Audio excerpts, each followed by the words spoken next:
오늘도 하나님의 주신 은혜가 우리 가운데 충만하기를 간절히 소망합니다. 힘써 행하소서라는 제목을 가지고 함께 말씀을 나누고자 합니다. 우리가 에스라서를 쭉 살피는데 중간중간 쉬는 날이 너무 많아갖고 그렇죠? 설 전에 또 살피고 그러다 보니까 간략하게 전체적인 내용을 좀 살피면서 넘어가겠습니다. 이 에스라서는 이스라엘 백성들이 포로되었던 바벨론에 포로되었던 그들이 바산 고레스를 통하여서 1차 포로 귀환이 이루어지면서부터의 내용이 쭉 왔어요. 그래서 1차 포로 귀환은 BC 538년에 일어났습니다. 그래서 그 538년에 이렇게 1차 귀환이 있었고, 그리고 그들이 이제 성전 건축을 시작을 했다. 그 예수아와 스룹바벨의 지도 아래 성전 건축을 시작했다가 사마리아 사람들의 방해로 인해서 16년간을 16년간을 정지해 있다가, 그러다가 학개와 스가랴 이 두 선지자의 또 동료를 통하여서 예수와 스룹바벨이 다시 힘을 얻어서 그들이 성전 건축을 완료합니다. 그게 BC 516년이 돼요. 그래서 모든 성전을 다 이제 재건하고, 그리고 이제 그것이 이제부터 어떻게 보면 하나님의 말씀대로 살아가면서 더 이제 성벽도 재건하고 이런 모든 일들을 계속 해나가야 되는데, 어떻게 보면 이제 좀 정체기에 들어갔던 겁니다. 그래서 그들이 스스로 무언가를 다시 하기는 너무 좀 힘들었던 그런 때, 그래서 하나님께서 2차로 그 바벨론에 있던, 그러니까 그 바사국에 있던 그 사람 중에 에스라를 택해서 에스라를 주도로 하여서 2차 포로 귀환이 이루어지게 합니다. 근데 2차 포로 귀환 때의 인원은 그렇게 많지는 않았어요. 2차 포로 귀환은 BC 458년 이쯤에 일어나게 되는데 1차 포로 귀환 때는 그 인원이 49,897명이에요. 이게 성경 그대로 나오는 인원이니까 49,897명이었는데 이 2차 포로 귀환 때는 다 인원을 해봐야 1,700명, 1,754명 그 정도가 됩니다. 1,754명 정도가 되는데, 물론 여자와 아이들을 포함하면 한 2,000명이 넘어가는 인원이 될 겁니다. 2,000, 많게는 한 3,000명도 생각할 수 있는데, 그래봐야 그렇게 많은 인원은 아니에요. 그러나 하나님께서 그들을 불러들이는 가장 큰 이유는 뭐냐? 이스라엘 백성들이 예수아와 스룹바벨이 죽고 학개나 스가랴 같은 선지자도 죽고 난 뒤에 이스라엘이 제대로 어떻게 보면 운영이 되지 않은 거예요. 성전의 제사도 제대로 이루어지지 않았고, 그리고 백성들을 이끌어가는 방백들이 올바른 모습으로 지도하지 못함으로 인해서 상당히 그러한 어떤 타락한 모습들을 보이게 됐던 겁니다. 이 정도까지 어떤 무너져 있는 상태라고는 그 에스라는 그렇게 판단을 하지 못했던 것 같아요. 이 에스라는 이 2차 포로 귀환을 이렇게 했던 이유는, 그가 이제 학자잖아요. 학자고 제사장이었기 때문에 그가 귀환은 하지 않고 또 이 연도상으로 그 바벨론에서 거기서 태어나서 자란 그러한 이제 사람이지만, 하나님의 말씀을 깊이 연구하다 보니까 이 말씀을 백성들한테 꼭 가르쳐서 이 성전을 재건하고 그 다음에 이제 나라의 틀을 만들어가는 그들에게 하나님의 율법을 따라 온전한 나라를 잘 구성하도록, 그리고 그 백성들이 다시는 이러한 포로되는 일이 반복되지 않도록 그런 율법을 가르쳐야 되겠다라는 그런 뜨거운 마음에서 이제 출발한 겁니다. 근데 그는 누구예요? 아닥사스다, 그 당시에 바사국의 아닥사스다 왕의 아주 청예를 받는 그런 사람이었어요. 그래서 이가 원하는 건 웬만한 건 다 들어주는, 그래서 이 에스라가 본국으로 돌아간다고 할 때에 상당히 애석해하면서 조서까지 써주면서 필요한 모든 것들을 다 얻도록 그 권한을 다 부여를 합니다. 그래서 성전에 필요한 모든 것들을 물론 이곳에서도 챙겨서 가지만, 그러나 이 성전에 가서 그 상황을 보고 부족한 것이 있으면 그 주변에 있는 관리들에게 해서 이 세금을 모아놓은 창고에서 그걸 가져다가 마음대로 쓰도록 그렇게까지 허락을 맡았어요. 또 뿐만 아니라 그 이스라엘로 돌아와서 그 다음에 그들 안에서 법관과 재판관을 세워서 그런 어떤 행정 조직, 그런 어떤 통치 조직이 바로 설 수 있도록 그러한 것까지 임명할 수 있는 권한을 에스라가 부여받았어요. 그러니까 어떻게 보면 그 주변의 웬만한 관리들은 감히 건들지도 못하는 그런 정도의 권한을 가지고 에스라는 온 겁니다. 그렇게 와서 이제 그 도착하고자 어쨌든 거기서 이제 출발을 하는데 그 많은 인원이 이제 출발을 해야 되기 때문에 그들이 금식하며 기도하고 그리고 출발을 해요. 그래서 모두 그 몇 개월이 걸렸느냐? 준비해서 딱 시작해서 그 금식하기 전부터 시작해서 이제 그 아와 강가에서 모인 뭐 그 한 열 며칠의 날까지 다 합쳐서 4개월이 딱 걸렸어요. 4개월이 걸렸는데 어떻게 보면 이것은 대단히 무모한 그러한 모습이었습니다. 왜 무모했느냐? 이들이 갖고 있던, 이들이 하나님께 드리려고 준비했던, 하나님의 성전에 드리려고 준비했던 그 재산이요, 그 어떤 그 금이나 은이나 이런 그릇이라든가 이런 것이 상당히 액수가 많았어요. 그러니까 엄청난 양의 금과 은을 가지고 그들이 출발하는데 그들을 지킬 만한 군사는 하나도 없었습니다. 왜 없었느냐? 아닥사스다 왕은 분명히 주려고 했을 거예요. 그런데 이 에스라가 하나님께서 우리를 도우시고 보호하신다라는 걸, 도우시고 보호하신다는 것을 강력하게 이야기했었고, 그것을 증명하기 위해서 군대 필요 없습니다. 하나님이 우리를 도우실 겁니다. 그리고 그 광야길을 4개월에 걸친 이 장장 4개월을 와야지 하는 그 긴 거리를 그런 호위무사 하나 없이 그냥 그것을 간 거예요. 그러니까 이게 가능한 일인가? 그렇죠? 그래서 에스라서 8장 31절 말씀을 보면 첫째 달 10일 12일에 우리가 아하 강가를 떠나, 그렇죠? 첫째 달 정월, 그러니까 초하루에서 12일 동안을 아하 강가에서 있으면서 이제 준비를 하고 기도하고 또 모자른 레위인들을 갖다 채우고 제사장을 찾고 뭐 이런 과정이 한 뒤에 이제 출발을 했어요. 그래서 예루살렘으로 갈 때 우리 하나님의 손이 우리를 도우사 대적과 길에 매복한 자의 손에서 건지시니라, 이렇게 나와요. 그러니까 그 땅은 원래 도적이 많이 출몰을 하고 숨었다가 이렇게 가서 이렇게 덮치는 그런 산적들이 많은 그런 길인 거예요. 원래가 그런 길입니다. 그런데 이 길을 4개월 동안 가는 동안에 하나님께서 지켜주셔서 아무런 어려움 없이 왔다라는 거예요. 근데 그들이 갖고 있던 금과 은의 양이 얼마 정도냐? 성경에 보면 뭐라고 나오냐면 은이 650달란트라고 그래요. 650달란트. 그리고 은 그릇이 100달란트. 그리고 금이 100달란트. 예. 금이 한 달란트가 얼마입니까? 3,000세겔이거든요. 3,000세겔이면 한 세겔이 일반 노동자 4일치 임금입니다. 4일. 4일치 임금이 3,000을 곱하고 그 3,000을 곱한 데다 100을 곱하는 만큼의 금, 또 은이 100달란트, 또 은 그릇이, 그 다음에 은 덩어리가 650달란트. 엄청난 양이죠. 거기다가 또 금잔, 성전에서 쓸 금잔을 20개를 준비했는데 이게 1,000다리기예요. 1,000다리. 그래서 한 다리기 8점 몇 그램 정도 된다고 그러더라고요. 그래도 이것도 상당한 양이죠. 그러니까 이렇게 많은 양을 금과 은과 금그릇을 가지고 은그릇을 가지고 그리고 이동을 하는데 군사 하나도 없이 지나갔다. 이건 진짜 하나님의 은혜가 아니고는 있을 수 없는 일입니다. 그래서 그들이 4개월에 걸쳐서 이제 예루살렘에 도착을 했습니다. 도착을 하고 나서 바로 무엇인가를 한 건 아니고 3일 동안을 쉽니다. 3일 동안을 거기서 이제 쉬면서, 그래서 에스라서 8장 32절을 보면 이에 예루살렘에 이르러 거기서 3일간 머물고, 그러니까 다른 거 없어요. 그냥 3일간 머물렀다고만 나옵니다.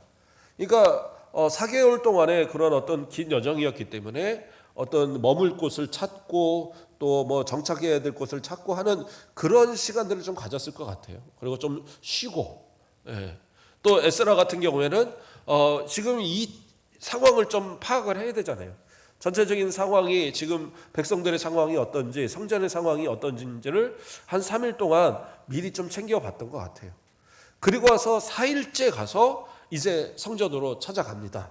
그래서 에스라서 8장 33절에서 34절을 보면 제4일에 우리 하나님의 성전에서 은과 금과 그릇을 달아서 제사장 우리아의 아들 무레못의 손에 넘기니 비네스의 아들 엘르아살과 레이 사람 예수아의 아들 요사밧과 빈누이의 아들 노아다가 함께 있어 모든 것을 다 세고 달아보고 그 무게의 총량을 그때에 기록하였느니라.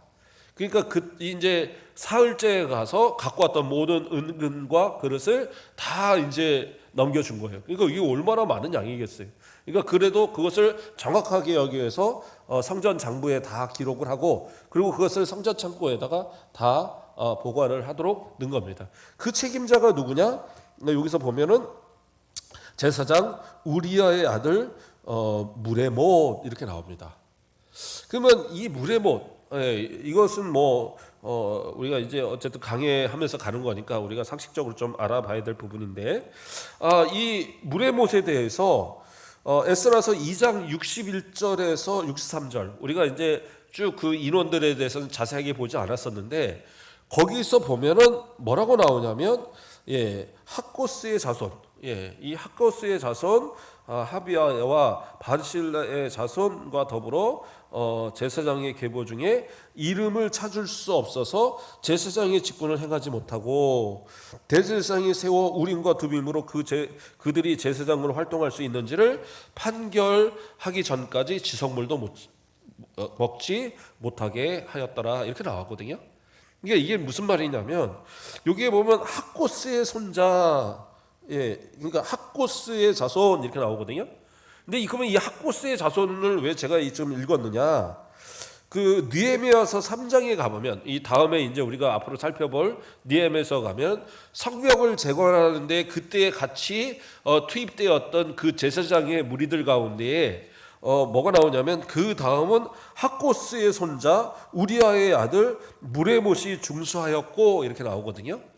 이게 그러니까 이 무레못이 누구냐면 학고스의 자손인 거예요. 학고스의 자손인데 여기서 우리가 봤을 때는 그 성전의 그 기물들을 이 창고에 드리는 그러니까 창고를 맡은 제사장이거든요.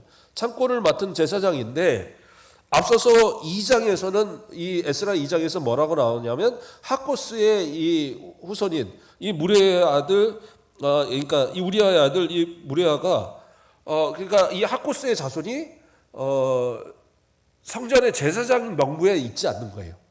그러니까 오랫동안 그 포로 생활을 하다 보니까 그 기간 동안에 성전에 이 등재되어 있던 제사장의 가문들의 이름들이 많이 소실이 된 겁니다. 그러니까 함께 왔던 사람들에게 있어서 어떤 이들은 자꾸 찾았는데 이 사람들은 못 찾겠는 거예요. 아무리 봐도 못 찾겠는 거예요. 그러니까 본인들도 제사장들이라고 얘기하고 다른 사람들도 이 사람들 제사장의 가문입니다. 옛날부터 그랬습니다. 인정을 했는데 명부에 나오지 않는 거예요. 그러니까 어떻게 이제 하기로 했느냐? 이건 도저히 못 찾으니까 대신 대제사장이 세워지면 그 휘폐에 있는 우림과 둠밈으로 하나님 앞에 물어서 이거는 이제 제비를 뽑는 거거든요. 흰돌과 검은돌을 가지고 제비를 뽑는 건데 그렇게 해서 이 학고스 가문이 제사장의 가문이 맞는지 그리고 그들이 제사장의 직분을 행하는 것이 맞는지를 물어서 그리고 그것이 맞다라고 한다면 그때부터 성전에서 봉사하고 성전에서 나오는 그 지성물들을 그들이 받아서 생활하도록 하자 그렇게 이제 판결을 한 거예요. 그렇게 해서 했는데 그 다음에 이제 어떻게 됐는지가 이야기가 나오지 않았었는데 이 에스라의 이 가져온 이 예물들을 받는 자가 바로 그 우리아의 아들 무레아라는 것이 나오는 것으로 봐서 그들이 이제 제사장의 그 가문으로서 그 후에 인정을 받게 된 거죠. 어떤 자료를 찾아서 증명을 했거나 아니면 대제사장이 세워지면서 우림과 둠밈으로 해서 하나님 이들이 제사장의 가문입니까 아닙니까 하나님께 물어서 그에서 판단을 해서 어쨌든 제사장의 직을 감당하고 있다. 이것은 이제 참고로 제가 좀 말씀을 드렸습니다. 어쨌든 그렇게 해서 이제 이 성전의 기물을 다 드렸고, 그 다음에 이제 하나님 앞에 제사를 드립니다. 온 이스라엘을 위해서 이제 에스라가 제사장들과 함께 하나님 앞에 제사를 드리는데, 에스라서 8장 35절을 보면 뭐라고 나오나 하면, 사로잡혔던 자의 자손 곧 이방에서 돌아온 자들이 이스라엘의 하나님께 번제를 드렸는데, 이스라엘 전체를 위한 숫송아지가 12마리요 또 순양이 96마리요 어린 양이 77마리요 또 속죄의 수염소가 12마리니 모두 여호와께 드린 번제물이라, 이렇게 이야기하고 있어요. 이거 상당히 많은 양이죠. 엄청나게 많은 양들입니다. 이렇게 많은 양의 것을 드리는데 왜 여기다가 숫자를 이렇게 다 기록을 하느냐. 그리고 숫자가 뭐 그냥 100단위로 끝나는 것도 아니고, 이게 뭐 단위가 좀 희한하잖아요. 그러니까 이것은 다 의미가 있는 겁니다.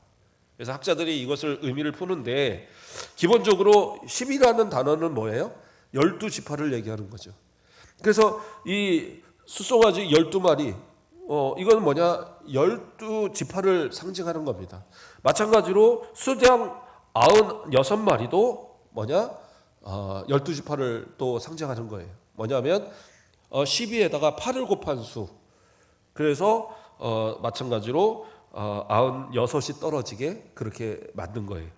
그리고 또 어린 양 77, 여기가 이제 좀 이 이야기가 많이 있어요. 이건 두 가지 학설이 있는데, 하나의 학설은 이것이 그러니까 필사하면서 옮길 때에 오기가 난 것으로 보기도 해요.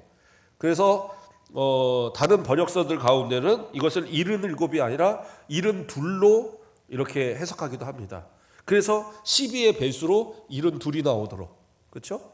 그런데 여기서 77인 또 이유를, 이게 오기가 아니라면 뭐냐? 이것은 이제 7의 배수로 보는 거예요. 7의 배수로 해서 11번의 7의 배수로 봐서 하늘의 수 3과 그 다음에 이 땅의 수 4, 그래서 하나님의 수 3과 인간의 수 4를 합쳐서 7이라는 완전수가 만들어진잖아요. 그리고 그것을 7의 배수로 해서 77마리를 해서 하나님과 인간 사이에 화평을 이루었다는 의미 속에서 이렇게 드렸다, 이렇게 해석하기도 합니다. 그러나 어쨌든 두 가지 다 지금 그 해석이 받아들여지고 있는데, 제가 보기에는 다 12의 배수거든요. 12의 배수인데 여기만 지금 77만 배수가 벗어나요. 그것은 오기일 수도 있다. 그러니까 원본이 잘못된 게 아니라 이것을 옮기면서 4번에서 72를 77로 오기한 그런 것일 수 있다라는 것도 그것이 좀 더 설득력은 있는 것 같아요. 어쨌든 그런 12지파를 위한 그런 예물들을 다 의미를 가지고 소와 양과 이러한 것들을 다 그 수를 이렇게 이 배수로 맞춰서 하나님께 번제를 드렸던 겁니다. 자, 여기서 보면 그래서 사로잡혔던 자의 자손, 사로잡혔던 자라는 것은 그 이스라엘 백성들, 범죄한 이스라엘 백성들이 하나님께 그 징계를 받아 저 바벨론으로 포로로 끌려갔던, 더 나아가서는 북이스라엘의 멸망, 남유다의 멸망을 경험했던 그 모든 사람들을 의미하는 거예요. 그들이 잡혀가서 포로로 가서 살고 있을 때에 하나님께서 은혜를 주셔서 어떻게 해요? 이방에서 돌아온 자들, 그들이 돌아올 수 있게 하셨는 거예요. 그러니까 이 돌아오게 하시는 그 은혜에 대한 감사로 하나님 앞에 예물을 드리는 겁니다.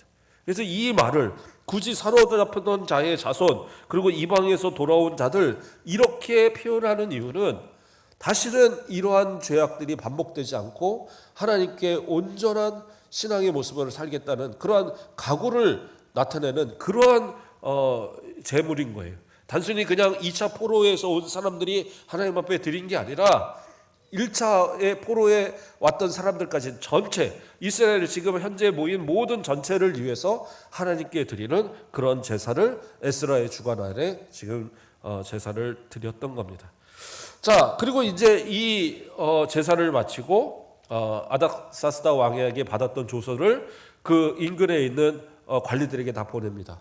관리들에게 보내서, 그건 이제 두 가지 의미가 있어요. 첫째는 이 행정 어떤 이 조직을 만드는 데 있어서 감히 이제 건들지 못하도록, 그러니까 자신에게 부여된 권한을 가지고 이스라엘을 자치할 수 있는 어떤 그런 기구들을 만들기 위한 그것을 위해서 방해하지 못하도록 그 서신을 보낸 거고, 또 두 번째로는 성전과 관련된, 그래서 오늘 내용에서도 보면 에스라서 8장 36절을 보면 무리가 또 왕의 조서를 왕의 총독들과 유브라데 강 건너편 총독들에게 넘겨주매 그들이 백성과 하나님의 성전을 도왔다. 그래서 이제 하나님의 성전을 도왔다는 건 뭐예요? 이제 아닥사스도 왕 조서에 보면 혹시 성전에서 필요한 것들이 있으면 그 창고들에서 모아놓은 세금 창고들에서 다 주라고 나오거든요. 그래서 그러한 이 아닥사스도 왕과 그 왕자들을 위해서 기도하도록 그렇게 주도록 하는 그 모든 것을 다 받기 위해서 그러한 이제 조서들을 전체적으로 보냈습니다. 자, 이렇게 해서 어떻게 보면 이제 에스라는 이 도착해서의 해야 될 기본적인 일들을 다 끝냈습니다. 그런데 이제 9장으로 가보면 9장에서 어떤 일이 일어나냐? 9장 1절을 보면 이 일 후에 백성들이 내게 나와 이르되 이스라엘 백성과 제사장들과 레위 사람들이 이 땅의 백성들과 이 백성들에게서 떠나지 아니하고 가나안 사람들과 헷 사람들과 브리스 사람들과 여부스 사람들과 암몬 사람들과 모압 사람들과 애굽 사람들과 아모리 사람들의 가증한 일을 행하며, 또 2절에서도 그의 딸을 맞이하여 아내와 며느리로 삼아 거룩한 자손이 그 지방 사람들과 서로 섞이게 하는데 방백들과 고관들이 이 죄에 더욱 으뜸이 되었다 하는지라, 이렇게 나오는 거예요. 그러니까 이건 무슨 얘기예요? 겉으로는 신앙생활을 잘하고 있었어요. 예. 이 성전을 잘 만들어 놓고 성전에서 제사 드리고 예배도 드리고 뭐 절기도 지키고 다 하고 있었던 거예요. 그래서 에스라가 볼 때는 참 잘하고 있나 보다 그렇게 했는데, 이제 이 방백들, 백성의 지도자들 가운데 몇 사람들이 와서 고발을 하는 겁니다. 에스라시오, 에스라 학자 에스라시오, 우리에게 율법을 가르치시기 위해서 오셨는데 이거는 좀 알아야 될 것 같습니다. 지금 이 이스라엘 백성들이 큰일 났습니다. 이게 뭐가 큰일 났는데, 그러니까 글쎄 이 제사장들, 또 이 레위인들, 또 이 방백들, 고관들, 이런 사람들과 이 사람들이 먼저 앞장서서 이 지방의 이 이방인들과 그들과 같이 결혼하고 그들에게 딸을 주고 또 그들을 며느리로 삼고 또 그렇게 결혼하면서 그러면서 살고 있습니다. 지금 이제 그걸 고발한 거예요. 제가 성경에서 여러 번 이제 이야기했지만 이방인을 맞아들이는 것 자체가 죄는 아니에요. 근데 문제는 뭐냐면 신앙이 검증되지 않은 자들을 맞이하는 게 문제가 되는 거예요. 그래서 여기서는 무슨 얘기냐면 이스라엘 백성들이 포로로 끌려가 있는 동안에 이 이스라엘에는 남아있는 사람들이, 남유다에는 남아있는 사람들이 거의 없었어요. 그럼 누가 그 빈자리를 채웠느냐? 주변에 있는 그 이방, 그 가나안 사람들이 다시 들어와 살기 시작한 거예요. 그래서 여기서 쭉 나열한 것처럼 여러 민족들이 그 아모리족, 암몬족, 모압 족속, 이런 애굽 사람들 할 거 없이 여러 중단 이러한 그런 민족들이 다 모여서 들어와서 자기 땅이라고 다 차지하고 있었던 겁니다. 그러니까 이스라엘이 이제 다시 들어와서 그들을 내쫓기가 참 힘들었던 거죠. 어떻게 보면 그러니까 그냥 공생하고 있었던 겁니다. 그 자리에서 함께 공생하고 살았는데, 문제는 뭐냐? 그들을 그냥 두고 그들과 이제 따로 살았으면 문제가 아닌데, 그들의 문화도 인정을 하고 그들의 어떤 풍습도 다 받아들이고 그들의 종교도 받아들이고 그들의 그 딸들을, 그리고 자신들의 아들들을 서로 결혼시키면서 그러면서 그냥 이것이 다 그냥 합쳐져 버린 겁니다. 그러니까 이게 왜 문제냐? 이 북이스라엘이, 남유다가 멸망했던 이유가 바로 그거였거든요. 이방의 여인들과 함께 결혼하면서 무분별하게 그들의 우상들을 다 받아들이고, 나는 하나님을 섬긴다고 하지만 하나님도 섬기고 바알도 섬기고 하나님도 섬기고 아세라도 섬기고 하나님도 섬긴다고 그러면서도 북이스라엘 같은 경우에는 하나님을 섬긴다고 하는데 하나님이 아닌 그런 금송아지를 섬기면서 이것이 하나님이라고, 이런 잘못된 혼합된 종교와 그리고 그런 이방인들 간의 그 통혼, 이러한 죄악들이 결국에는 하나님께서 그들을 멸망시키는 이유가 됐었던 거예요. 그런데 실컷 그 포로 기간을 끝내고 그들이 돌아왔던 그들이 뭐 하고 있어요? 똑같이 조상들이 범했던 죄악을 또 범하고 있는 거예요. 그러니까 그것을 지금 그나마 신앙을 지키고 있는 그 사람들이 와서 이야기하는 거예요. 이건 꼭 아셔야 됩니다 라고 해서 그 말들을 전하고 있는 거예요.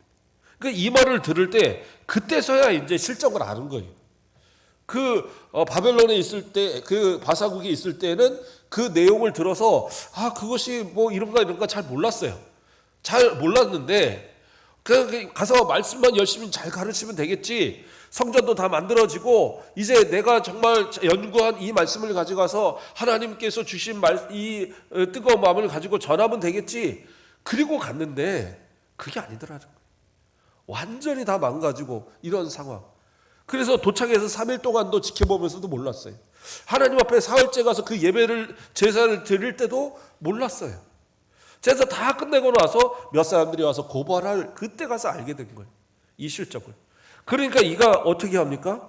3절 말씀을 보면 내가 이 일을 듣고 속옷과 겉옷을 찢고 머리털과 수염을 뜯으며 기가 막혀 하였으니. 기가 막힌 거예요. 아니 이제 이거 어떻게 해야 되나? 아니 이제까지 내가 어떤 마음을 가지고 저 4개월 동안 사람들을 이끌면서 자 우리 예루살렘으로 가서 하나님께 예배를 드리며 민족을 다시 일으키자 막 이러면서 또 1,000명이 넘는 1,700명이 넘는 사람들을 끌고 왔는데 이 사람들도 뭐가 되겠어요? 시골 와보니까 다 우상 섬기고 이러고 있는데. 그러니까 너무 기가 막히니까 어떻게 해요?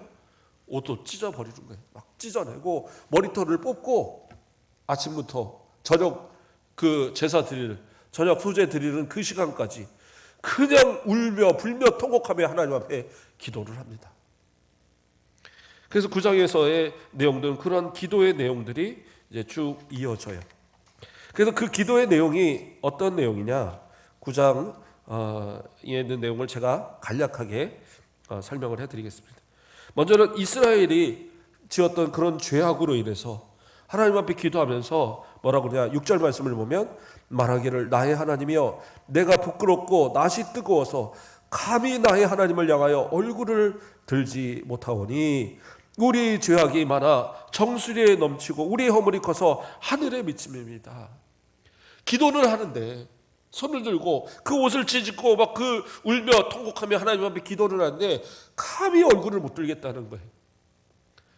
아니 도대체 하나님이 어떻게 살려주신 우리인데, 어떻게 은혜 주신 우리인데 우리가 이렇게 신앙생활을 해서는 안 되는데 이게 도대체 어떻게 된 겁니까 하고 막 하나님 앞에 기도하는 거예요. 도저히 하나님 앞에 제가 얼굴을 못 들겠습니다. 그래도 제가 기도해야 되기 때문에 기도합니다. 하나님 들어주세요. 그러면서 두 번째 이야기는 뭡니까? 조상들로부터 현재까지 지은 죄악에 대한 것을 하나님 앞에 이야기합니다. 그러니까 조상들의 이런 죄악들이 있어서 그 죄악 때문에 심판을 받아서 지금 우리가 이렇게 있고, 그래도 하나님께서 다 멸하지 않으시고 그 가운데 남기셔갖고 그 남긴 자들을 이렇게 불러들여갖고 지금 이렇게 우리가 존재하는데, 그런데 우리마저 이러한 죄악을 범하니 하나님 어떻게 합니까? 그러면서 하나님 앞에 회개의 기도를 드립니다. 또 한편으로는 그래도 이렇게 성전을 재건하고 또 그래도 하나님이 은혜 주셔서 나라를 다시 이렇게 세워가게 하는 그런 일에 대한 감사, 그런 내용도 또 고백을 해요. 그러나 문제는 뭐예요?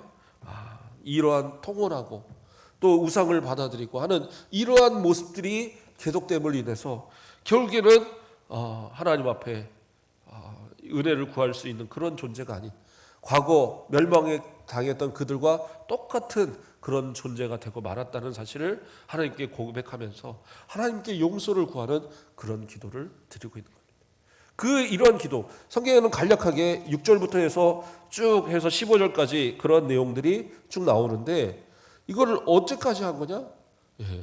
그 아침에 이 소식을 듣고 저녁 소재 드릴 때까지, 그때까지 그냥 애통하면서 이러한 기도들을 다 드려왔던 거예요.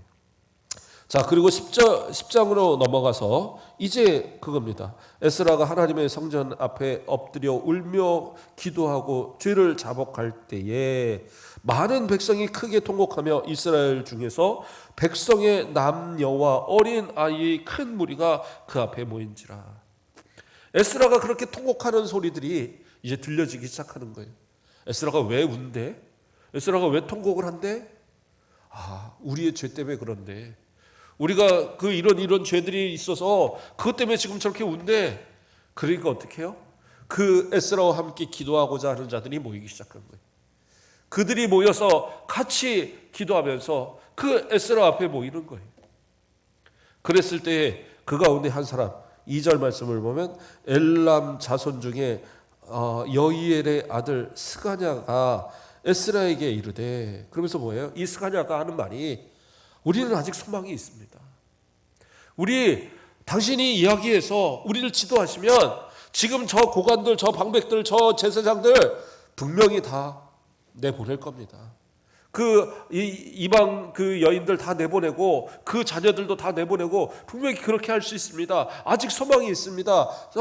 우리를 낙심하고 포기하지 말고 뭐예요? 4절 말씀에 이는 당신의 주장할 일이니 일어나소서 우리가 도리니 힘써 행하소서. 이건 무슨 얘기냐? 지금 에스라가 그 말한 권한이 있다는 걸 말하는 거예요. 에스라는 뭐예요? 아닥사스다의 조서를 가지고 오고 그 백성을 위한 법관과 재판관을 세울 만한 그러한 그 권한을 갖게 했고, 그 율법을 따라 그들이 재판할 때에 그 재판에 합당하지 않는 사람들은 다 벌을 주고 쫓아낼 만한 그런 권한까지 다 가지고 왔거든요. 그러니까 에스라에게 이야기하는 거예요. 한마디로 당신이 온 것은 이제 희망이다 거예요. 소망이 있다라는 거예요. 그러니까 당신이 힘써 당신의 권한을 행사해서 이 이스라엘을 다시 정화시켜 주십시오. 이 고백을 하고 있는 거예요.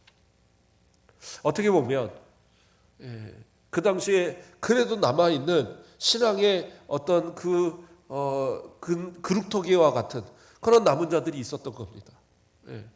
이 포로에서 귀환했다고 해서 귀환한 자들이 다 남은 자가 아니었던 거예요. 그냥 가자니까 가고 거기 우리 땅이 있다니까 그래 우리 땅 가서 한번 볼까 하고 오고, 그 조상들이 남겨준 재산이 있다니까 그거 탐나서 온 사람도 있었을 거예요. 와 보니까 뭐 별 볼 거 없네. 성전 지어놔도 별거 없네. 그리고 그냥 그 땅의 문화와 그 땅의 어떤 그러한 이 우상의 이러한 모습들과 다 그냥 섞여서 살아가 버리는 거예요. 그게 신앙생활 하느냐? 그러면서 자기들은 와서 성전에 와서 제사 드리고 예배 드려요. 그리고 돌아가서는 또 죄를 범하고 마치 그 멸망당했던 조상들의 모습들처럼 똑같이 행하고 있는 거예요. 그러나 그 가운데도 남은 자들이 애통하면서 하나님 앞에 기도하며 하나님 이곳을 정화시켜 주시고 이곳을 다시 살려달라는 기도들을 했을 거 아니에요. 그래서 하나님께서 그곳을 변화시킬 만한 누구요? 에스라를 불러서 보내신 거예요. 그래서 그 에스라를 통해서 하나님께서 충분한 권한을 주셨다는 것을 이 스가냐가 그것을 인정하면서 당신께서 그만한 권한이 있으니까 힘써서 이 일을 행해 주십시오. 우리는 힘써서 당신이 하는 일을 돕겠습니다라는 그런 고백을 하고 있는 겁니다. 오늘 여기까지만 말씀을 전하겠습니다. 끝까지 하려면 또 시간이 좀 더 가니까 하나님께서 이스라엘을 재건케 하시는 가운데 성전을 재건했지만 성전을 재건했다고 해서 이스라엘이 다 모든 것을 완벽하게 회복된 건 아니에요. 에스라가 이렇게 와서 또 가르치고 변화시키고 하는 여러 가지 과정, 그리고 느헤미야서로 가면서 또 느헤미야와 함께 그러한 여러 개혁을 일으켰지만 우리가 잘 아는 바와 같이 말라기에서 보면 또 계속 이러한 일들은 반복되고 있어요.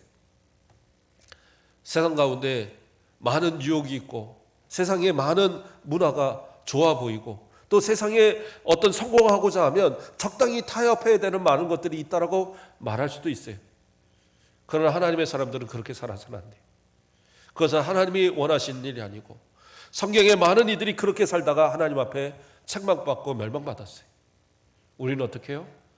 이때에 이 에스라와 같이 이때에 하나님 앞에 또 기도하면서 정직한 신앙, 믿음의 신앙을 지켜서 좋은 영향력을 갖추고, 어떻게 보면 에스라 그 한 사람으로 다시 무너졌던 이스라엘이 회복되는 역사가 또 일어나는 거거든요. 저와 여러분들의 그러한 기도와 또 열심과 그 뜨거움을 통해서 이 세상을, 또 이 순천을, 이 나라를 변화시켜가는 그러한 변화의 시작이 바로 저와 여러분을 통해서, 우리 장로님들, 우리 권사님들, 우리 집사님들을 통해서 이루어지는 놀라운 역사가 있기를 주님의 이름으로 축복드립니다. 기도하겠습니다. 사랑의 하나님, 감사를 드립니다. 하나님께서는 약속대로 이스라엘을 재건케 하시고, 또 그들이 무너져 갈 때에 에스라를 보내서 다시 그들을 또 하나님 앞으로 돌아오게 하는 은혜를 주신 줄 믿습니다. 오늘날도 많은 성도들이 세상에 문들고 또 세상과 적당히 타협하며 살아가는 것을 또 지혜로 착각하는 그러한 이 시대에 하나님께서 찾으시는, 정말 이 시대에 하나님의 에스라와 같은 그러한 선지자와 그러한 학자, 그러한 제사장의 모습들이 바로 우리들에게 있어지도록 하나님 축복하여 주시고, 가정을, 교회를, 또 우리 나라를 위하여 기도해 갈 때에 우리 성도들의 기도를 통하여서, 우리 성도들의 변화된 삶을 통하여서 하나님께서 우리의 가정을 변화시키고 교회를 변화시키고 지역을 변화시키고 나라를 변화시키는 놀라운 은혜가 체험되어지도록 축복하여 주시옵소서. 일주일 동안 살아가는 동안에도 하나님 함께하여 주시고, 하나님께서 동행하사 복된 소식들만 넘치도록 축복하여 주시옵소서. 감사합니다. 예수 그리스도의 이름으로 기도드립니다. 아멘.